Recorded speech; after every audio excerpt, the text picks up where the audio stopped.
বাংলাদেশকে কিভাবে ব্যবহার করে ভারতের চরম শত্রুতে পরিণত হচ্ছে তুরস্ক। ভারতের এতগুলো রাজ্য বাংলাদেশের ম্যাপে কিভাবে গ্রেটার বাংলাদেশ গড়ে তোলার স্বপ্ন দেখছে পাকিস্তান।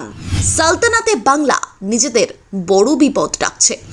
এতদিন পাকিস্তানকে অস্ত্র সরবরাহ করে ভারতের বিরুদ্ধে সাহায্য করেছিল তুরস্ক, ভারত তা ভোলেনি। তবে সেখান থেকে এত বড় ধাক্কা খাওয়ার পর এবার কি টার্গেট বাংলাদেশ? তুরস্ক কলকাঠি নাড়া শুরু করলো বাংলাদেশকে ইউজ করে বা ব্যবহার করে। তবে পুরো ভিডিওটা দেখে আপনারাই ঠিক করুন, আসল ভিলেন তুরস্ক নাকি পাকিস্তান। বাংলাদেশে বসে তুরস্ক সমর্থিত একটি এনজিও প্রকাশ করছে এমন একটি মানচিত্র যেখানে ভারতের অনেক জায়গাকেই ঢুকিয়ে দেওয়া হয়েছে বাংলাদেশের সীমানায়।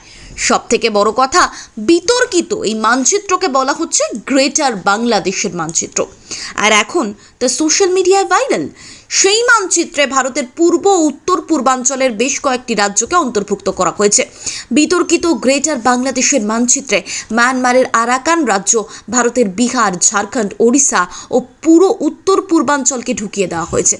মানচিত্রটি ঢাকার বিভিন্ন বিশ্ববিদ্যালয়ে প্রচার করা হচ্ছে।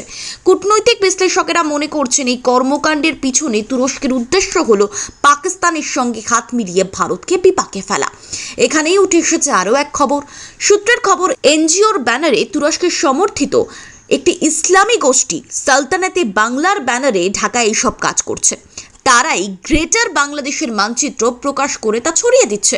কিন্তু প্রশ্ন উঠছে, নেপথ্যে আসলে কাদের হাত রয়েছে, তুরস্ক নাকি Pakistan?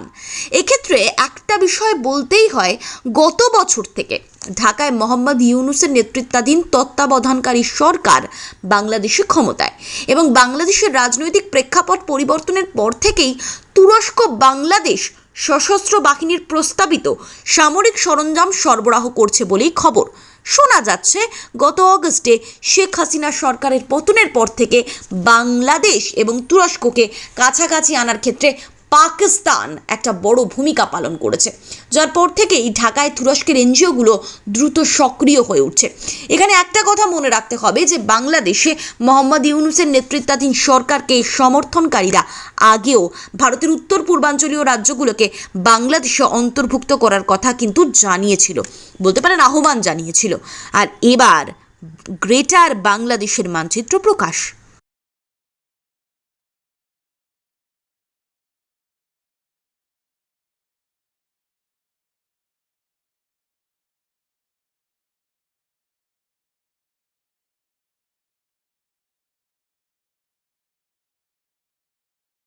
Bureau report, Bengal live.